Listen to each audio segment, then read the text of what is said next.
Hello and welcome to The Real Short Box. My name is Kevin. I'm Donald. And I will always be Jared. Today we have another delicious superhero Smackdown. We have 3 exciting battles for you today. We have the Battle of the Rejects. Covered in gravy. We have the Battle of the Drunks. Covered in alcohol. And we have the Battle of the Cybernetic Men. Slathered in metal. Absolutely. And barbecue sauce. Barbecue sauce. And barbecue sauce. Barbecue sauce. Speaking of barbecue sauce, do you know how many places there are out here where people just sell barbecue on the side of the street? At least 500. Yeah, probably. At least 500 street meat barbecue vendors. Yeah. We should take this show on the road and do like street vending Smackdowns. Street vending Smackdowns. Yeah. That would be kind of cool. The taco sushi truck versus like the Right. This is going to be when when there's just no more superheroes in the world, who would win between food truck vendors? The Kogi Korean barbecue fusion or the grilled cheese truck? Actually, I would like to add a third into this. I would take the Slummin' Gourmet. Slummin' Gourmet.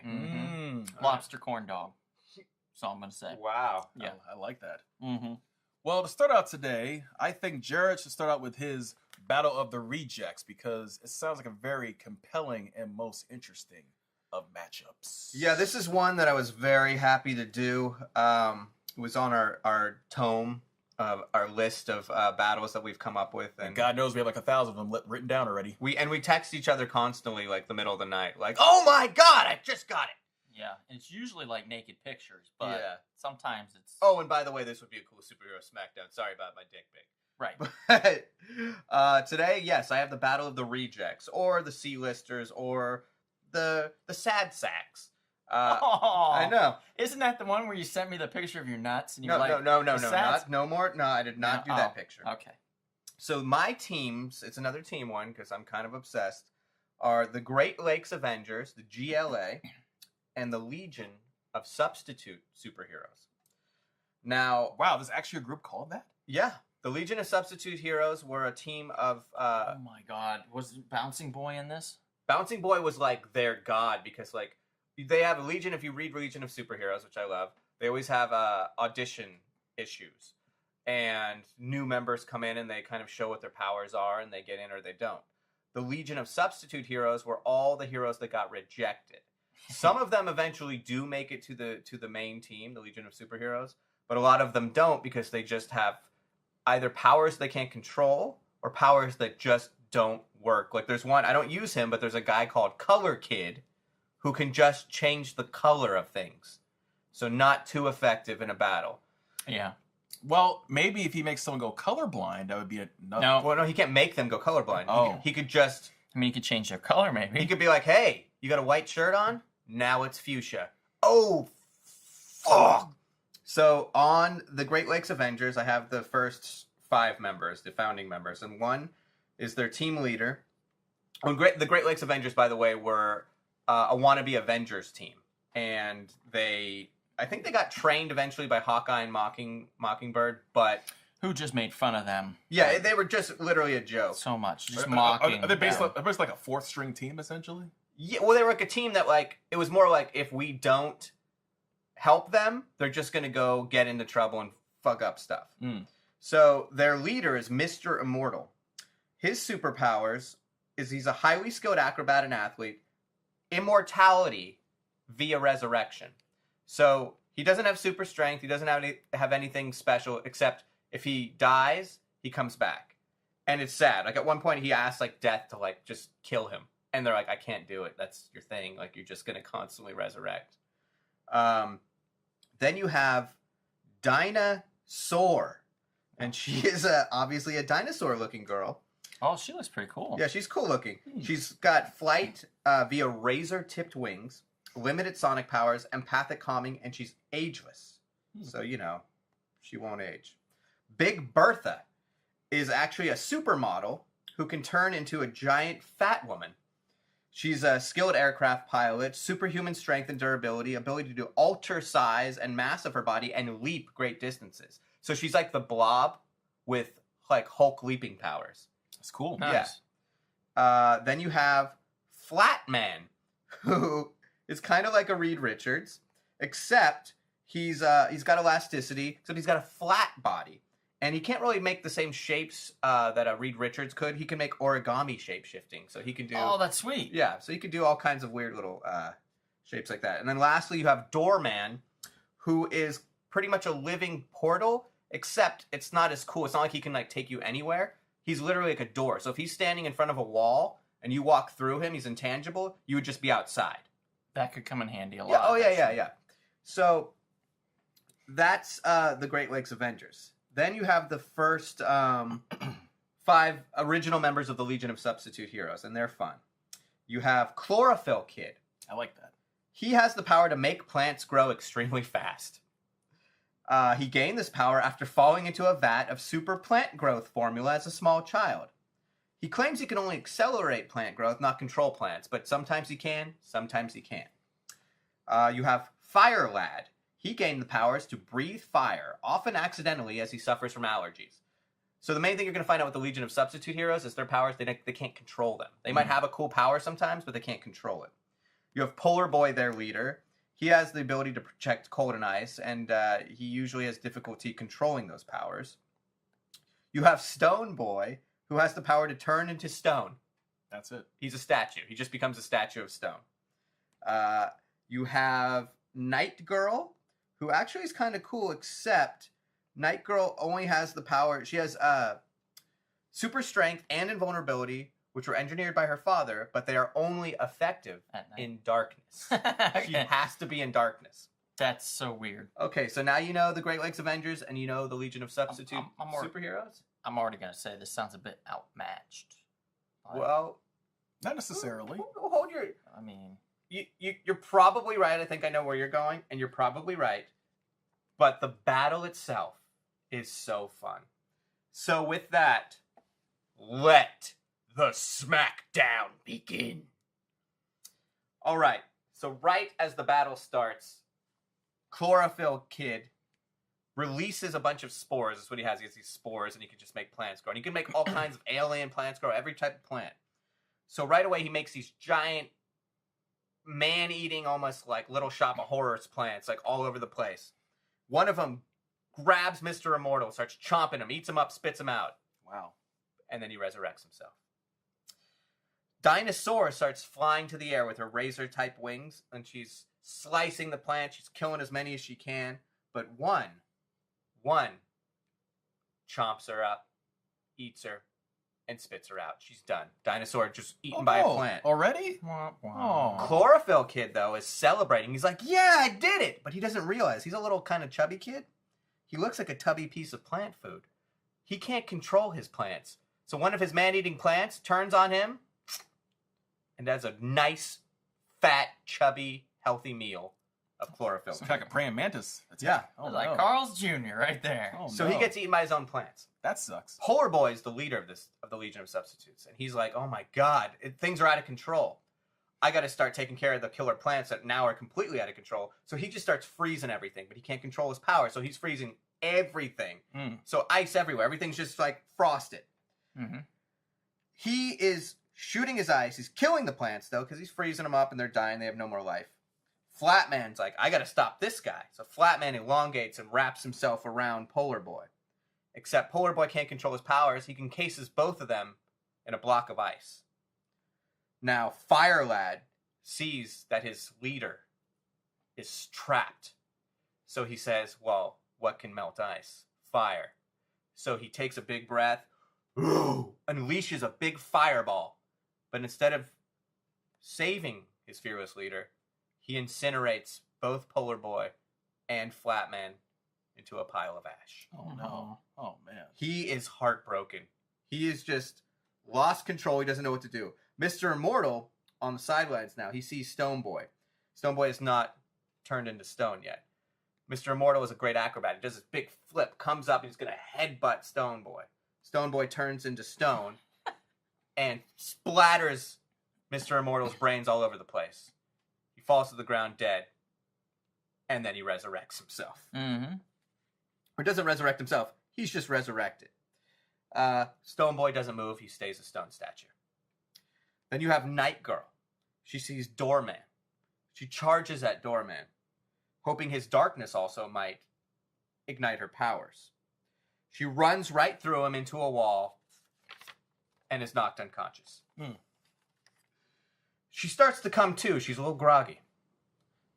And she looks up and she sees this giant ass mass of Big Bertha about to sit on her. The impending shadow of death actually ignites her powers. Makes sense. She gives a super strong taint punch that sends Bertha flying. Bertha crashes against the wall, stunned. Now, Fire Lad is still reeling from killing Polar Boy, their leader. He sees Doorman standing helpless in front of Night Girl, and in a blind rage, he shoots a powerful fireball from his mouth at Doorman. It passes through Doorman and incinerates Night Girl. Oh, no. Into a pile of ash. Fire Lad screams, "What the fuck?" and begins unleashing uncontrollable flames everywhere. Mr. Immortal tries to stop him, gets incinerated, and resurrects himself. Another what the fuck screams from the lungs of Fire Lad. Now, Big Bertha, she starts to come to from her punch from Night Girl and sees just bedlam everywhere. She reaches unknowingly for Stone Boy, thinking he's just a large pillar, and she begins to club Fire Lad to death because he is just going nuts, and she realizes he's the one that's causing the flame. So she's just smacking him, and as she's killing Fire Lad, she's just breaking Stone Boy into pieces. She's just crumping because he's just becoming rock. Mm-hmm. So then, Fire Lad's dead. Stone Boy returns to human form into a pile of screaming body parts. Now, to stop the screaming and put him out of his misery, Mr. Immortal stomps on Stone Boy's head, but slips on the goo, cracks his head on the ground, dies, and then comes and back resurrects again. himself. Right. So thereby, and I think you were going with this too, the Great Lakes Avengers win, with Big Bertha still standing, Doorman still standing, and Mr. Immortal, of course, always still alive. And there you have it. The Great Lakes Avengers beat the Legion of Substitute Heroes. But boy, was it fun to watch these guys just kill themselves. My God, that poor Fire dude. Oh, man. Well, I started having fun because I was like, these guys can't, the Legion of Substitutes can't control their powers. The Great Lakes just have no proper training. They actually have some cool powers. They just don't have the proper training. So everything, if you look at it, the Great Lakes was just by default of the Legion fucking screwing themselves over, and by, obviously Mr. Immortal can't die. So he was kind of just going to be there no matter what. It was almost like our own Resurrection Man, except 0 powers. So I got to say this was fun because it was just fun killing all these poor sad sacks. Yeah. Not my boss. It's always fun when you can willingly just play God for a moment with some of these characters and just watch them get obliterated. Well, and the cool thing I was reading, because it got me to read up on... I've always known about both these teams because I love the C-D-listers. Mm-hmm. But one of the things that was cool was Doorman actually becomes, or he always was, but you don't find out, the avatar of Death Urge, who was like kind of a death... he's kind of like the Herald of Death. He's the Herald of Death. And like Death Urge would show up at... he's like this guy all in black. He's kind of like Grim Reaper-esque. Mm-hmm. But so, total ripoff. They basically made Doorman the Black Racer from DC. Yeah. Because he would they said he would go on ski. He found out he could take souls to the land of the dead via skiing, which is a total Black Racer. So they obviously completely ripped it off. Why on earth, the Black Racer is not, to me, is like a really hokey character. Super hokey, yeah. Ridiculous. Yeah. Why on earth would anybody go, we gotta rip that off? You know, like a guy So on blatantly, skis that heralds it. I mean, that just doesn't make sense. Somebody was bored and was like reading a bunch of New Gods and was like, wouldn't it be cool if we actually took Doorman and did something interesting with them? But the fact was, he's a little portal guy. He's a doorway. That's awesome. Yeah. Doorman, stand right here so I can walk outside and not have to go out the door. Right. Or you go down in the basement. That'd be kind of funny if he was pulling pranks. Right. He would just lay on the floor. Somebody get off the couch and just boom right down into the basement. Well, they said his benefit was they could do surprise attacks really well because he could just stand someone, and they could just appear, like just go right through him and go in. Yeah, I would wonder though if he stood between like two people, if like somebody, like for example, if you would just forget, and maybe if you tripped or something, you fell through him, if you would like land like into the other person, possibly, like if they like if you both fell That'd be in, so messed up. like what if you just fell halfway through Doorman? I'm sure it happened at some point. Then he's walking around with your legs out one side and your head out the other. He's like, guys, I don't know how to write this. I'm so sorry. Talk about your head out of your ass, Yeah. like it's literally he's walking around with one person stuck in him. That'd be kind of cool though, like have like maybe like 3 or 4 people stuck in Doorman. Mm-hmm. And he's like, they won't come out. He's trying to walk, and they're just weighing him down. I gotta say, out of the histories though of the guys I read, like I read a lot of Legion and of superheroes, and like I said, some of the like Polar Boy actually learns to control his power and becomes a member. Night Girl becomes like a trainer or something like that. But the other guys stay substitutes. But the Great Lakes Avengers are actually they've had some cool writers write them and make some cool backstories for them. Like Mr. Immortal is actually really tragic. Like his like girlfriend kills herself at one point, and he wants to die, and they're like, sorry. Like he tries, yeah. Oh, poor guy, poor fella. Yeah. I like the origami Flatman, right? Mm-hmm. I like Flatman. Yeah. That sounds pretty rad. They're fun. No, they're super fun. And Dinosaur was cool. I think Dinosaur actually got killed though. Yeah. Well, she did here too. Well, yeah, she literally did get killed. She's a professional dyer, apparently. Yeah. Kind of like in wrestling, the jobber. Yeah. Well, actually, now I was reading too. Squirrel Girl, who's become quite popular, was a member, but she was like their all-star member. Like she joined later on, and she actually left the team because she was like, they're all just counting on me. So if you're counting on Squirrel Girl, your team needs some help. That's true. Yeah. Damn. Yeah. But All right. Bertha, like that seems like just a female blob. Female Blob, she's actually cooler because she can leap. Yeah. She's got super strength. I think the Blob has super strength. She's huge, But she's mobile. and then she's completely mobile. Yeah. Right. I mean, was she just like really stupid or No, she was actually, I think, on the team. She was one of the smarter ones. what the hell, man? She Yeah. could carry, literally, I mean, and figuratively, carry that team. Yeah. Well, The hell was Squirrel Girl? I think Mr. Immortal put out like an ad for superheroes, and that's that's how they formed. Oh, okay. Yeah. Interesting. That would probably be what happened if I ever got superpowers and Right. tried to form a team. Right. So judging on what I've I've given to the trio here, would you say the Great Lakes would take it?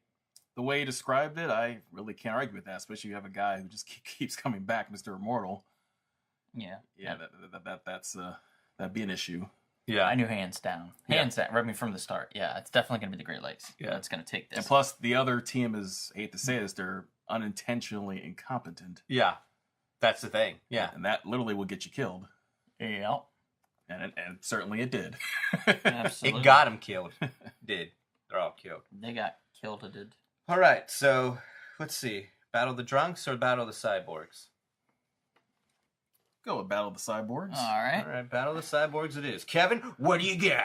What I have here, gentlemen, I have Victor Stone, DC Cyborg versus the Michael Collins version of Deathlock. The guy who started the IRA? Yes. Oh, that's Is really that, weird. Is that the movie with Liam Neeson, right? Yeah, right. Yeah. That's just dating all of us right here at this table. I know, my Michael goodness. Collins, the movie, Liam Neeson. I don't know. I don't know who that even is. Now, you're a man of You Irish have heritage. to know your Irish history. I know. I what's don't know wrong who with you? Liam Neeson is. Oh, never my mind. goodness. Yeah. He's a man with a special set of skills. Oh, really? Yeah. And a sweet ponytail in a Star Wars movie. Oh. Great voice, too. Yeah. Sorry, I'm just the youngest out of the group. So He's 14 years old. Yeah. He's just this weird kid that we hang out with. And we're weird for hanging out with him because we're in our 60s. Yes, Right. exactly. Yeah, but I apprate all the Like early somebody bird Googling meals. all of us right now going, are they really in their 60s and he's 14? Weirdos. The real creep box. You promised me candy. Just read the comics and talk about the battles. All right, what All we right. got? All right. Michael Collins debuted, this particular version of Deathlock debuted in Marvel Comics Presents number 62 in 1990. Michael's brain was taken from his body and put in a cyborg for this secret government Deathlock program, Yes. unintentionally, unfortunately. And Wait, unintentionally? What, did they accidentally take his brain? no. I'm sorry. Maybe I'm using the wrong word here. They intentionally took it because he learned certain secrets about this company he was working for called Cybertech, and I guess the way to shut him up was to basically Shut him down. Shut him down. So they took and then reboot him. Yeah, basically reboot him. Yeah. They took his brain, reboot him in this cyborg, and he became Deathlock. Now, what's interesting about him, his skeleton is composed of unbreakable adamantium. Of course. They give him adamantium, really? Yeah, Oh, wow. Apparently they did, according to this. Throwing that shit around. Yeah, man. Unbreakable adamantium, while his muscles and cartilage are a flexible steel adamantium alloy. Let me ask you something. Yes, sir. Does DC have an adamantium? I don't think so. I don't think so either. Maybe I should say, would the Nith metal kind of come closest to that? Ooh, that's a good question. Probably. Probably. They don't say it's unbreakable though. They just say it's kind of like it's very effective. It's almost like magical. Yeah, it's almost like magical. This is gonna get really nerdy. It's like magical vibranium, like the Wakandan stuff. Yeah, because it can like also like disperse energy. I think like that. That's true. So I don't know. It's up there. It's got to be up there with it. It's a good comparison. It's Yeah. probably the most equivalent. That's the only thing I can think of off the top of my head, to be honest with you. Yeah. Let's see. The cybernetic left eye that he has is sensitive to the spectrum stretching above and below visible light, while his left eye cybernetic ear has directional capabilities, and a CPU is housed within his torso. He's got a computer in his chest? Yes, it rests next to a controlled fusion generator, which powers him. That's basically how he... A fusion generator? That sounds pretty crazy. Yeah, it's pretty cool. He has a plasma rifle with more firepower and a plasma grenade launcher. Due to his limitations, though, Collins has a no-killing parameter. And these weapons... And you're called Deathlock? Yes. Well, because he was able to take control over it later on, and so he has like almost like a Batman type thing. I don't want to kill. Kind of weird. Okay. Kind of weird, But right? he was created originally to kill. Yes, Yeah, okay. but he was able to eventually like take it over. All right. Okay. Now, the other cyborg involved in this is Victor Stone. He has many abilities, and also I forgot to add that Michael Collins, he's also a very brilliant man. He has a PhD in prosthetics and neuroscience and a master's degree in computer science. I just want to put that out there. So a genius level intellect. Yes, I just want to put it out there. He's a genius level intellect as well as Mr. Victor Stone. So that's a big one. That's a huge one. It's very important. So Victor Stone debuted in DC Comics Presents number 26. Kind of interesting, you know. That's pretty funny. Also, the same issue that Raven made her first appearance. See, if I didn't just get fired from my job, I would try and get that one. It's a good book. Yeah, it's a good book to have. You got fired from your job? Didn't I talk you into getting that? Like, I think you did. ago? I think you did. A couple years ago, when I first heard like rumors of him appearing in the Justice League in the movies, I called Kevin up. I think I was walking down the sidewalk, and I was like, Kevin, you gotta get that book. You gotta get that book. It's got two first appearances in one. It's a twofer. It's a twofer, Kevin. And two big, for one. and big twofer though too. That's a huge twofer. Oh yeah, and it was relatively cheap at the time. I think you could get it for like $30 or $40. Right. Now, not so much. Now you're in the triple digits, I'm sure. Yeah. But Victor Stone debuted in DC Comics number 26 in 1980. He also has a genius level intellect, skilled in hand-to-hand combat, adaptive evolution, technomorphic healing, and with that technomorphic abilities, he's able to physically assimilate other pieces of technology into himself, as well as freely alternate his cybernetic body at will. He also has the ability of technopathy, able to take control of machines. Cyberspace immersion, enhanced human ability. His body parts were replaced, of course, after his accident at Star Labs, and the armor, the prosthetics he has, give him super strength, other functions. He has sensors, advanced weaponry, the works. What was the big one they always used? The Sonic. Yes, right? I was about to get the Sonic. Oh, yes, the I'm just Sonic. remembering the cartoon. Remember the Cannon arm or whatever? Yeah. Yes, it's like a Sonic cannon. Yeah. I always thought that was super cool. And one important thing that I like about him, he has boom tube manipulation. Boom tube? Boom tube. Basically, due to absorbing and interfacing with the mother box, he can open up a boom tube extra dimensional portal to take him from, place to place throughout the universe. Sounds like Alien TV. Yeah, kind of like that. I'm gonna get to watch something on the old boom tube. Yeah, exactly. Yeah, sounds good. Yeah, not bad, right? Yeah. So these two guys are let me ask real quick. Yeah. Did he have the mother box technology from the start, or was this something that came later? This came later. Okay, that's what I thought, because I did not remember him having that at first. In fact, they've overpowered him now.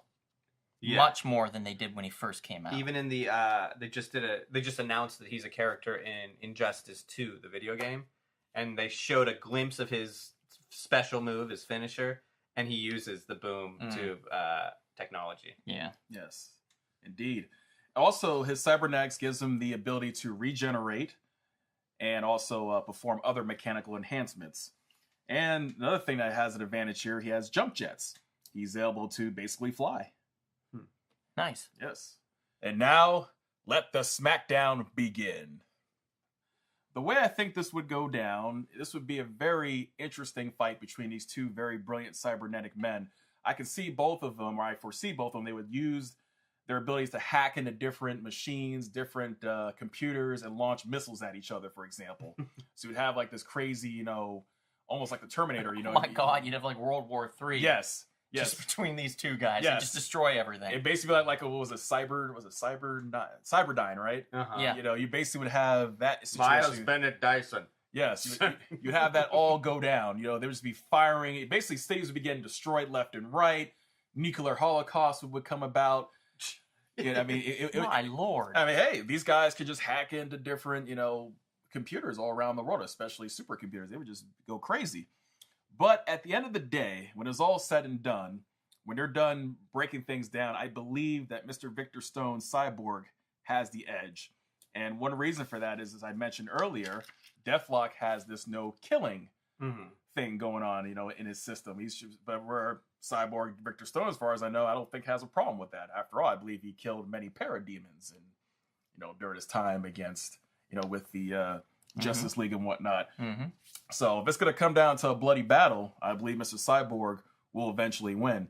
He could also use, his boom tube, extra dimensional portal manipulation if he wanted to at some point to teleport Deathlock if he got a hold of him and throw him into a sun somewhere. But even beyond that, just the fact that his ability to take over machines, I think it gives him an edge as well. He might be able to manipulate the machinery and Deathlock, right, and be able to actually just destabilize his machinery, especially in close contact. If they're actually going hand-to-hand combat at that point, he might be able to actually just basically take over the Deathlock system and just. I believe that Cyborg would be able to override Deathlock's program while they're in hand-to-hand combat. He can probably use his hand and take control of his cybernetics at some point. Although I would say the Deathlock would also be able to do something of the same thing, but it just wouldn't be as powerful or as effective as Cyborg's program. It's just more advanced, especially when you have access to, cosmic technology. New Genesis New Genesis technology. So I think in the end, Cyborg would overload Deathlock's program and then basically just boom, just blow him up. Now, shut him down. I got more of a kind of a question, but sure. More of a rebuttal for that, because sure. I don't know necessarily that it's going to be that easy for Cyborg. First of all, I don't think they're going to go nuclear. I don't think they're going to go World War III on each other's asses, because they both value human life. I was going to say, yeah, personality-wise, yeah, he might kill some parademons, but to me, parademons are like robots or like they're not human anymore. Zombies or something. Deathlock was started out. He was basically an assassin. Yes. He was programmed to kill. A killing machine. He's a Terminator, pretty much. Yeah. And whether that protocol is in there or not, Deathlock has either always found a way to not kill, even if that protocol is there, or if there's a protocol not to kill, another way to break that protocol. Right. He's just too strong of a character, I feel, to just stay within that parameter. He's an assassin. He's also lower tech than Cyborg. Yeah, which is to his disadvantage, but could also be to his advantage. How low tech is he? We're talking about some type of mechanics and stuff, but I always felt that Deathlock was more steampunk than computer. Right. I always felt like there's gears and things like in there when he's moving and stuff, and he's more traditional Cyborg than Cyborg actually is himself. So I think if Cyborg gets his hands on him, he might be able to shut down some systems, but there still is that human aspect to Deathlock that's very much there. Mm-hmm. And Deathlock will shoot to kill. He will try to gouge out eyes. He will try to do whatever he can because he's a guy that will try to win at any cost. Right. If you're using chess versus checkers, Yes. Deathlock is chess. Cyborg is checkers. Cyborg used to be, what is his background? He used to be a college football player, I think, or Yeah. just His a dad kid. was the scientist. But his, And his IQ. dad was a scientist. True. IQ high or not, Yes. that was not his field. Right. That was not where he was. Deathlock, if I recall, he did some bad things in the past Mm-hmm. prior to that. Mhm. Am I wrong here? Or? Well, I'm trying to remember this particular version. This version is a different. Michael Collins, I didn't Okay. We'll just assume he Yeah. did, and even if he didn't, he learned along the way. Mm-hmm. He's going to get dirty. He's going to pull from his past. He's going to pull from things he's done in the past. Cyborg's going to pull from what he knows and what he's learned along the way. Mm-hmm. And I think that ultimately it's going to be the fact that Cyborg's going to hesitate and Deathlock will not. I think it's going to come down to compassion. I think it's going to come down to hesitation. And I think it's going to come down to sheer will. And I think Deathlock will take it. Really? So even though Cyborg has more regenerative properties and resurrection properties and whatnot, and able to just keep self-repair and You can't coming repair tissue. You know what I mean? If he shoots him in the head on the part where there's actual scalp and brain, that's it. Maybe the other half will work for a little bit, but he just blasts that. I'm sure it's going to need the other half to repair itself, or it should anyway, theoretically speaking. so you think Deathlock will get to him first before Cyborg gets If you're to him? dealing with a yin and yang. Yeah, oh, All right. absolutely. Plus, All right. he's been a sniper before. Right. I mean, he'll just stand back and shoot him in the head, kill the brain side of him. The metal part will function for a little bit, shooting off rounds. Deathlock gets low, comes in, killing blow. Even if Cyborg gets a hold of him and starts to try to rearrange things, Mm-hmm. it's going against lower tech. It's trying to figure out, like, it's almost like using a digital download, trying to figure out if a digital download was real, it trying to figure out a 5.24 or 1.4 floppy disk. So, but you don't think he wouldn't be able to figure it out because he has adaptive capabilities. Cyborg. He has adaptive And capabilities, he could yes. probably put a virus into Deathlock's program. But is Deathlock's program high enough up that that virus is applicable? Is the virus too high tech that it will not activate that? And even if it does, does the human side of Deathlock still have that capability to stay functional long enough to pull a trigger? And I say yes, it probably does. I'm going to pull. I know it's a big upset for you. Yeah, I know, Kevin, because I know you like Cyborg. He's your boy. But I like Deathlock. I've always liked Deathlock. He's not the popularest character in the world. No, he's a cool character. Especially after Agents of S.H.I.E.L.D. Yeah. Not so popular after that. He would be a good if we ever do another underrated character one. He'd be up there. Yeah, top of the list. So I definitely I'm going to give it the Deathlock by a nose. You know, I like how you're using my chess versus checkers theory on this one against me. I like that. That is, yeah. I gotta say, very clever, very clever. Donald put out some great arguments. One of the things that popped in your mind, well, right off the bat, I would say Cyborg. He's just a higher tech. He's just got way more things going for him, but. And I also have to agree, I don't think it would go nuclear holocaust because, yeah, I think they're both. Well, the only reason why I said it, I figured it would just happen by accident. And not saying they would, let's just use. Or whatever, Kevin. You just wanted annihilation. Yes, you wanted the Terminator future. Did. Yes, I did. Now, what it was for me, actually, Cyborg, when we were talking about what Cyborg was before, he was a football player. He was also, he was high school, it was high school, right? Yeah. He was a teenager. He's a teenager. Yeah. Teen Titans. Teen Titans. He's still a kid. Well, it depends what version you're using. Maybe the one I'm using is the more young adult Justice League member. Even that one though, young adult. So he's in his 20s. Let's say he's in his 20s, a little more experience, but he's still in his 20s.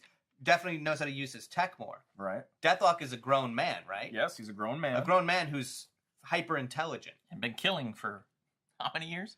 Well, that's the thing too. I'm not totally familiar with this version. Now, was he under their control for a while? Before? Yes, he was under control for a while. So I guess that's your point, is the fact if he was... Okay, I'll even give you another interesting one. So I think we all agree that Deathlock's tech is way, 50 generations below what Cyborgs is, and especially if Cyborg's dealing with the new Genesis stuff. So check this out. Mm-hmm. Cyborg tries to do this, adapt into, or even adapt his tech or put a virus into it. Mm-hmm. If we're dealing with a Deathlock that is, reformed, like he's in control, Michael Collins is in control of it, he fucks with that tech, he reverts back to a killing machine, and then there's no compunction about killing Cyborg. And he's up close and personal, and he's got plasma blasters and grenade blasters, and like we were saying, he hits the part of the head that, is human on Cyborg.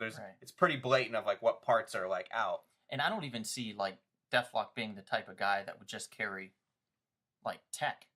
He could have some like big knife, adamantium knife or something like that. Yeah. Absolutely. And we failed to mention again the adamantium skeleton. He's an unbreakable guy. Yes, right. Adamantium skeleton. So he's not taking the damage that you would think he would be taking if he was just like a human or an armored guy. He's an adamantium armored, so that's unbreakable as far as comic lore goes. So I'm going with. It's funny because I would have went chess versus checkers as far as Cyborg being chess, and Deathlock being checkers, but actually the other way around. Yeah, Deathlock is chess. Well, no. I'm saying I would have originally gone with Cyborg because just Cyborg's tech is chess. Mm-hmm. Deathlock's tech is checkers. Okay, I see what you're saying. Cyborg's intellect and experience is checkers, and Deathlock's experience is chess. So, gotcha. This was fun. This was fun. It's a good one. It's a good one. I'm going to go with Deathlock as well. All right. Oh, that's fine. Like I said, I don't think there's an absolute correct answer in this. Oh no, there is. Yeah, it's our answer. Oh well, hey, this is a democracy, it's and an majority has ruled. Yes, it's an opinion. Okay. Now you get to sit in the corner. Hey guys, I had to go with Aquaman beating Submariner, and I will still to this day say I don't go with that. So I took it, and in that battle, Aquaman won. Okay. In this one, all right, Kevin, you're just gonna have to eat it. Fine. Deathlock won. Fine. I will take it up the what. Well, I don't think we got to go that. Yeah, we're not. I mean, I'm 14 here. Deathlock. And I'm in my 60s. I need some Viagra. Okay. I've been overruled here, ladies and gentlemen. Deathlock wins over Cyborg. This is the first time I've ever been defeated in one of when I destroyed this. This is the first time I've ever been told. But these are the good ones. You want those ones. Yeah, you have. No, I've had draws and wins. Will you guys usually agree to, or you said it was a You've draw? always been defeated with me. Oh, really? I just go against you no matter what. I gotta say though, yours always drum up, I think, some of the best controversies. All right, so let's without any further ado, let's Battle go to of the Drunks. Battle of the Drunks. Yep, the Battle of the Drunks. I have in this corner Hercules from Marvel Comics. Nice. I thought it was that Disney movie. No, not from the Disney movie. And not The Rock. Although I find my way. I did actually like the Rock movie. I don't know if anybody saw it. I remember it coming out. Brett Ratner directed it. Oh, that's so yeah, but it's fun, and people will hate me for it, but I thought it was fun. Of course, I think I was drinking at the time, so that helped.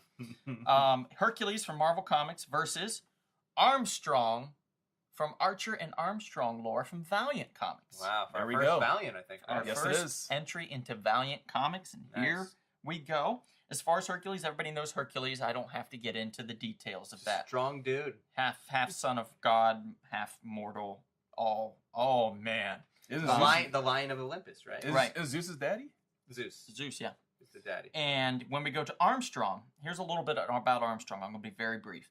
Armstrong, whose real name is Aram, is a 10,000-year-old immortal in the middle of 3 immortal brothers. But unlike his siblings, who have dedicated their existences to meaningful causes, Aram changed his name to Armstrong and spends his entire life drinking beer, writing poetry, chasing women, and generally getting into trouble. He's also partners in crime with Obadiah Archer, who was trained for almost 8 years at a Buddhist monastery to be a living weapon. Like an iron fist. Right, an iron fist right in your... Anyway, so Kunlun. We have Archer and Armstrong. I'm going to go over a little bit as far as Hercules' powers here. Hercules' powers, he has vast superhuman strength, as we all know. He has the strength of an Olympian god, capable of lifting over 100 tons. He can jump great distances. He can run very fast. He's been observed. This is great. He's been observed lifting and hurling a giant sequoia tree, carrying a starship across his back and shoulders. Those are very specific. And this is my favorite one. And tossing Godzilla. Really? Yeah, tossing Godzilla. I want to see that. He also drugged the Godzilla's in the Gojira? Yes. He also drugged the island of Manhattan. He knocked out a Titan. And he was capable of holding and supporting the heavens themselves. So he's strong. He ain't no joke, you know? I mean, he went toe-to-toe with Thor and the Hulk and he survived. I first thought you said he drugged the island of Manhattan. I was like, whoa, that's creepy. Like one giant roofie? He Weird. drugged, he dragged. That'd be disturbing. He did drug, yes. He drugged the island of Manhattan. He was like, ladies, it's time. No. He has superhuman speed, of course, I mentioned. Superhuman stamina. Superhuman durability. We all know what these are. He's immortal. He has a regenerative healing factor, which I don't know if everybody knew about. But it is possible to hurt him. That's one of his weaknesses. He can get hurt. However, he's able to regenerate.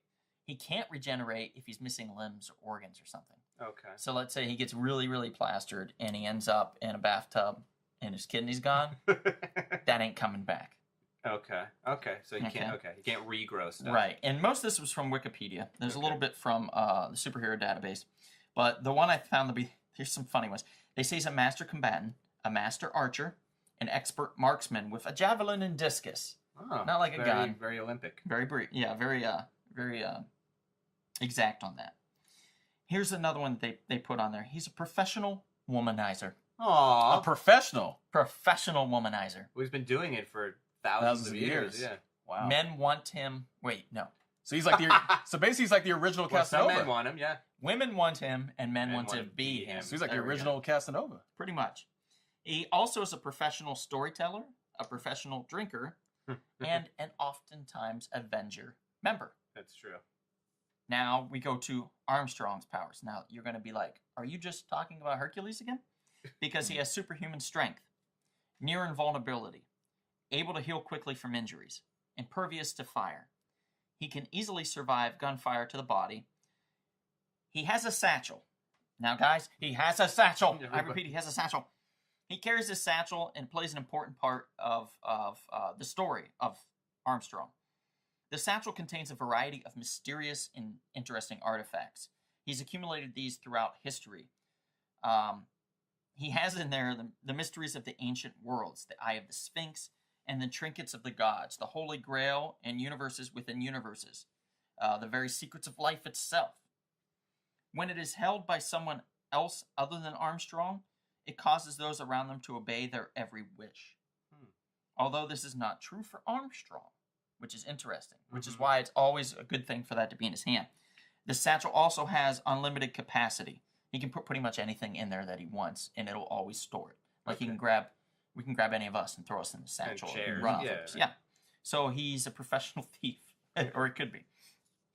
Oftentimes he gets drunk and he doesn't realize what he's put in the satchel. Oh, nice. So it contains much more than anything he ever knew. He's like, oh, I got some M&Ms in here. That's cool. Right, which is very cool because I love M&Ms. Yeah. They're peanut. Yeah. So, without further ado, we're going to let this Smackdown begin.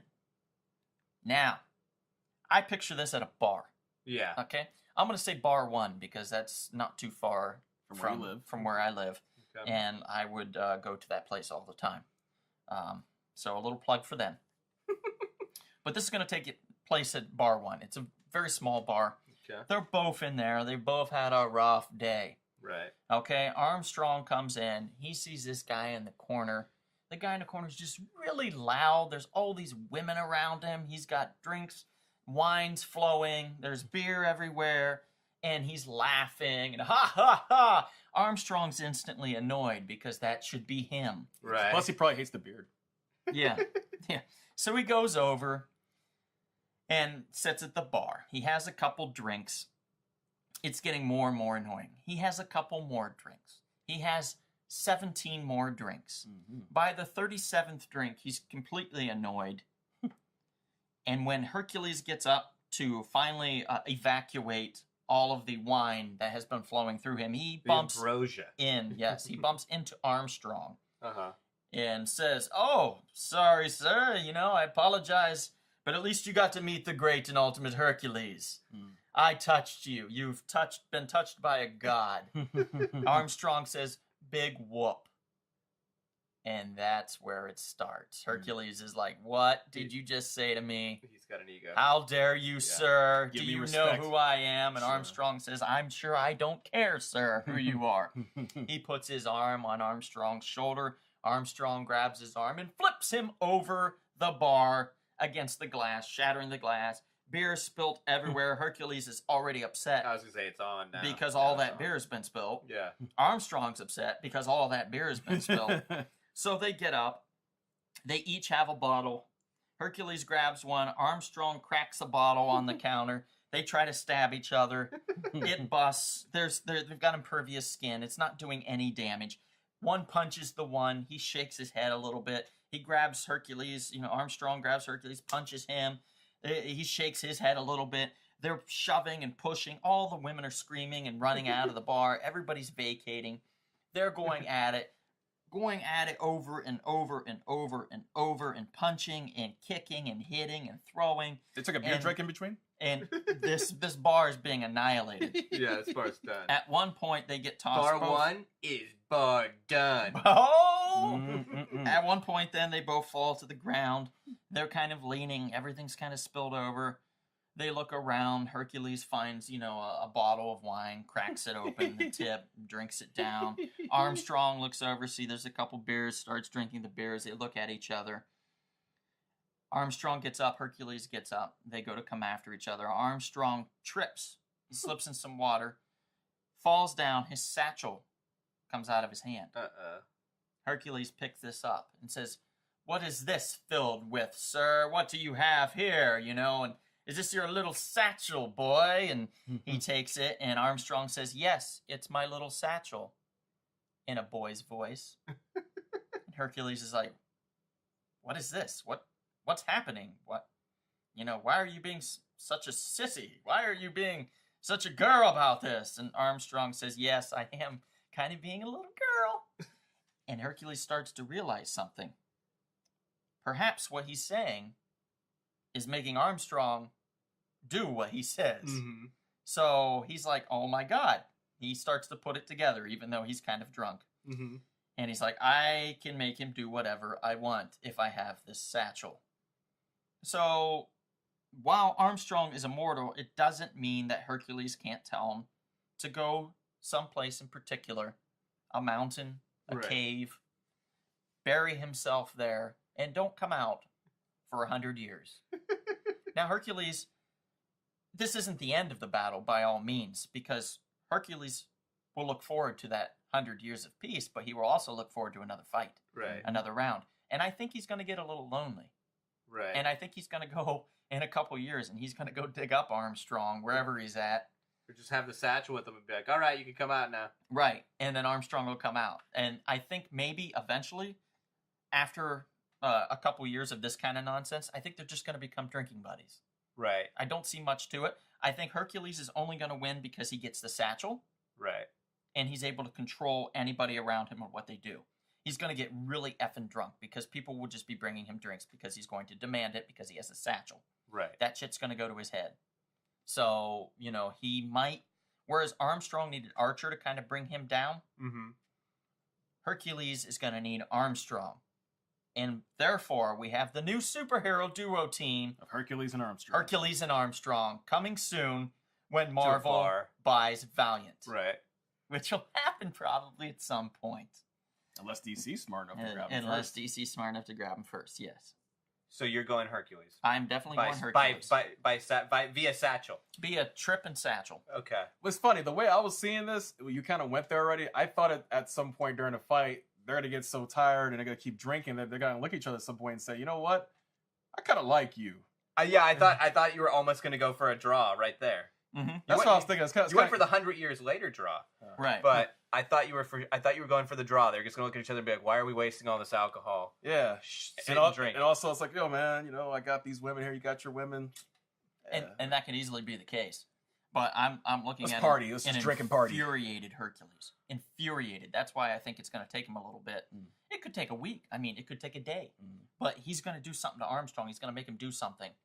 and then he's gonna hang out. Maybe he'll just have him put clown makeup on himself and go stand out in the middle, in front of the Eiffel Tower in the middle of the crowd and act a fool, and then like video it and put it up on YouTube, and then the next day give him the satchel back, show him the video, and then they're fast friends. I have a couple questions and I have some theories. How old is Armstrong? 10,000 years, right? It says a 10,000-year-old immortal, 10,000 so he's pretty old. Yeah. Okay. So here's some things. It could have, when you said Armstrong was a poet, made me go, okay, so he's got more intellect than a Hercules. Although Hercules is a great storyteller, but that could also just be like he just loves it. He thinks he's a great storyteller about all the battles he's had. So to me, that gave Armstrong more intellect. Hence, chess versus checkers. But so I was thinking he's got that satchel. If at any point in the fight, like say he got knocked like clear out of the bar, like 100 feet away, he can reach in that satchel and maybe find some old tome that says, how do you defeat an Olympian god or something like that. Right. That popped in my head. The only thing I'm thinking is, even satchel or not, I love that the satchel is a third character. Satchel or not, I think Hercules, and to be fair, I don't know Armstrong as much as I do Hercules. I think Hercules is just relentless, and it's like chess versus checkers. Even if I'm smarter than, let's say, George St. Pierre, the UFC, the ex-UFC, or currently he's going to be a UFC fighter, it doesn't matter. He'll still kick my ass in a fight. I can be smarter as far as like, I know where to hide better, but he still has the skills and the fighting prowess to beat my ass no matter what. Hercules, so I'm going two things with Hercules. Hercules is well beyond 10,000 years older than the 10,000-year-old Armstrong. Right. So he's got a vast more, and all his experience is battle experience. It's all battle experience. So you compare him to Deathlock in that respect. Yeah, in a sense. Or I just compare him to the Greek god Hercules. Yes. You know, all the legends and the myths. No, the whole experience factor of out in the field, you know. Totally, completely. I give it to Hercules, but there's definitely a version of where Armstrong finds something in his satchel that can maybe give him an edge to defeat, like some, mystic Atlantean sword that could like pierce the flesh of a god, like something like that. If he was given the time to find it, come up with it. Now we're talking like he has to get knocked clear, like hundreds of feet away, go hide, look in the satchel, So if Hercules is just flaming mad going at him, he's not going to have the time to do that. Right. So I'm saying even without the satchel coming into his hands and him figuring that out, I still think he would just, by battle prowess alone and time, he would win. What if he pulled out the wand of Circe? That's what I'm saying. He can pull out. He has an edge as far as if he's also got to know that he's dealing with Hercules. As of right now, they're in a bar and they just got into a fight, and they're both drunk. You're tough, I'm tough, and they're drunk. Yeah, and they're both drunk. And poet or not, and intelligence level or not, I've seen a lot of very intelligent men get down to a very unintelligible level when they've had a few too many. Oh yeah. So and then the rage of fighting. The chess and checkers thing kind of goes out the window for me in that aspect. I don't know. When I'm really drunk, I'm pretty brilliant. Yeah. Well, you probably think that. Could you quote Shakespeare while you're drunk? I could slur Shakespeare. Have you guys ever seen Beer Fest? Oh yeah.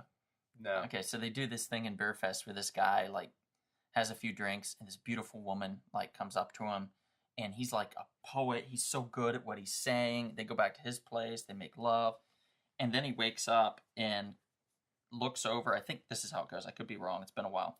And he sees this very large woman in his bed. And then he starts having flashbacks of him wearing this beer box on his head, saying like he's the king of some shit, I don't know. And he's being really annoying, and he falls down and shit, and this large woman like picks him up, and he's like, hey baby, you look so good. And then it like shows him going back to his place with her and them having sex, and he's like disgusted by the whole thing. It's pretty hilarious. I think that these guys are gonna not have sex with each other, But they're, later going to realize that perhaps, and most likely Hercules, oh my God, I had way too much to drink. Right. Where did I put Armstrong? Right. And Poor Arms. It might take him a little bit. He might even pick him up. Right. And put him in the satchel. Right. So who knows? But yeah, what did you think, Kevin? Did you think Armstrong or Hercules on this? Originally, I was thinking Armstrong because the satchel. Mm-hmm. If you could pull out, like I'm certain the weapons you mentioned, like the wand of Circe, or like Jared said, if you had enough time to look up a tome that talked about how to defeat an Olympian god. Right. Maybe I was thinking about that in a way. If he kind of realized, wait a minute, didn't someone say he's Hercules?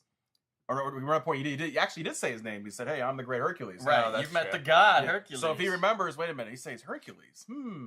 Is it possible for him to jump into that satchel in a way, like by himself, or he has to? I don't think so. Yeah, I think he's only ever dug Okay. in. I've never But known. also, then I gotta say a counterpoint that they're both drunk. They're both drunk. So So kinda common goes out sense the door. goes out the door. Yeah. So you give it to I give it as a drunken draw. drunken draw. All right, drunken draw. So this one, I guess this one will go to Hercules overall. Again, it's a democracy, Kevin. So, So 1-1-1, or sorry, 2-1. Hercules takes it by drunken mistake, and that'll pretty much end it, guys. Please subscribe to us. We now have an Instagram page. We have a Twitter account. Facebook, iTunes. subscribe. Tell your friends. They're Show into us the comics. love. Yeah. Right. We are on the website rumblespoon.com. We've got our podcast listed there. We've got videos coming on YouTube as well as on Rumblespoon. We've got all kinds of fun stuff in store for you guys. 2017 is going to be fun. So love it, like it, and we'll see you at the comic shop.